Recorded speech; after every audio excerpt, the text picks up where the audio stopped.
2024 लोकसभा चुनाव का बिगुल फूंका जा चुका है। एक तरफ आईएनडीआईए गठबंधन बनकर तैयार है तो दूसरी तरफ एनडीए भी अपने कुनबे को मजबूत करने के साथ ही आईएनडीआईए गठबंधन के वोट बैंक में सेंधमारी के लिए जीतोड़ प्रयास करते दिखाई दे रही है। इसी कड़ी में आज केंद्रीय गृह मंत्री अमित शाह आज एक दिवसीय दौरे पर बिहार आ रहे हैं। वे करीब 5 घंटे बिहार में रहेंगे। अमित शाह दोपहर लगभग 12:30 पर स्पेशल विमान से दरभंगा एयरपोर्ट पर उतरेंगे। यहां से वे हेलीकॉप्टर से सीधे झंझारपुर पहुंचेंगे। गृह मंत्री पहले यहां ललित कर्पूरी स्टेडियम में बीजेपी की ओर से आयोजित रैली को संबोधित करेंगे। रैली के बाद लगभग 2:30 पर गृह मंत्री अररिया के जोगबनी जाएंगे। जोगबनी में इंटीग्रेटेड चेकपोस्ट पर नवनिर्मित आवासीय भवनों का उद्घाटन करेंगे। साथ ही यहीं से वे एसएसबी के बथनाहा में नवनिर्मित आवासीय भवनों का भी वर्चुअली उद्घाटन करेंगे। इसके बाद अमित शाह हेलीकॉप्टर से सीधा दरभंगा एयरपोर्ट पहुंचेंगे और लगभग 5:30 पर दिल्ली के लिए रवाना हो जाएंगे। इधर अमित शाह के बिहार दौरे को लेकर डिप्टी सीएम तेजस्वी यादव ने तंज कसा है।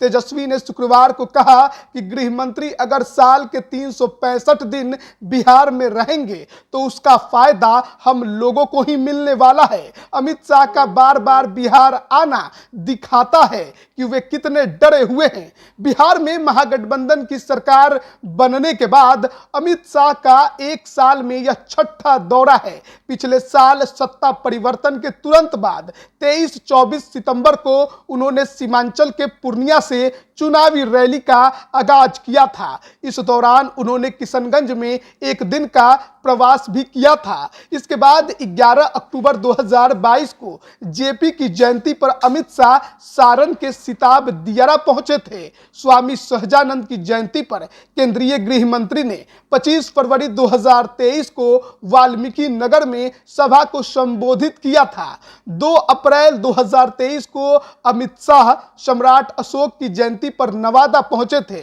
जबकि 29 जून 2023 को जेडीयू के राष्ट्रीय अध्यक्ष ललन सिंह के क्षेत्र लखीसराय से अमित शाह ने सीएम नीतीश कुमार को ललकारा था। तेजस्वी यादव ने कहा है कि अमित शाह बार बार बिहार आना दिखाता है कि वे कितने डरे हुए हैं। हालांकि उन्होंने यह भी कहा कि पार्टी के काम से ही सही इसी बहाने हर महीने कम से कम गृह मंत्री बिहार आ तो रहे हैं, लेकिन बिहार को जो विशेष राज्य का दर्जा और विशेष पैकेज या विकास के जो मुद्दे हैं उसको लेकर वे कहां बिहार आते हैं, वो सिर्फ अपने काम से आते हैं।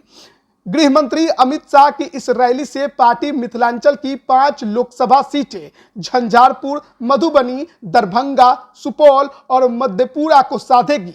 इन 5 में से 3 सीटें झंझारपुर, सुपौल और मधेपुरा फिलहाल जेडीयू के पास है, जबकि दरभंगा और मधुबनी में बीजेपी के सांसद हैं। इसके साथ ही झंझारपुर की रैली का असर मिथिलांचल के 30 विधानसभा सीटों पर भी पड़ेगा। बीजेपी के नेता कहते हैं कि देश भर में बीजेपी उन 160 लोकसभा क्षेत्रों को चिन्हित कर चुकी है जहां से पार्टी ने अपना उम्मीदवार खड़ा नहीं किया है। इस बार पार्टी इन कमजोर सीटों पर मजबूती से लड़ना चाहती है। इसमें बिहार की 10 सीटों को चिन्हित किया गया है। झंझारपुर से मिथिला को साधने की कोशिश की जा रही है।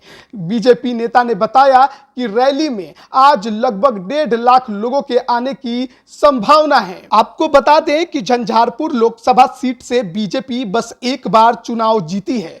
2014 में बीजेपी के वीरेंद्र कुमार चौधरी यहां से चुनाव जीतने में कामयाब हुए थे। हालांकि एनडीए गठबंधन में यह सीट हमेशा से जेडीयू के हिस्से में रही। 2019 के लोकसभा चुनाव में जेडीयू के रामप्रीत मंडल 2,23,000 वोट से चुनाव जीते थे।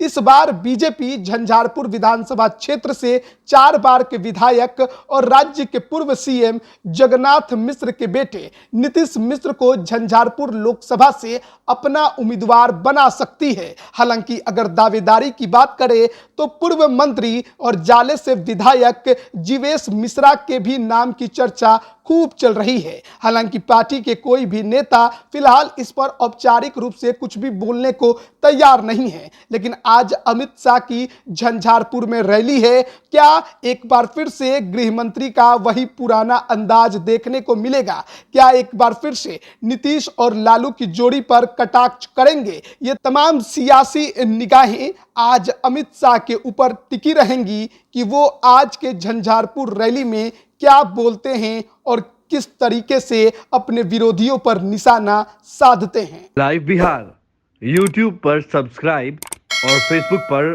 लाइक जरूर करें।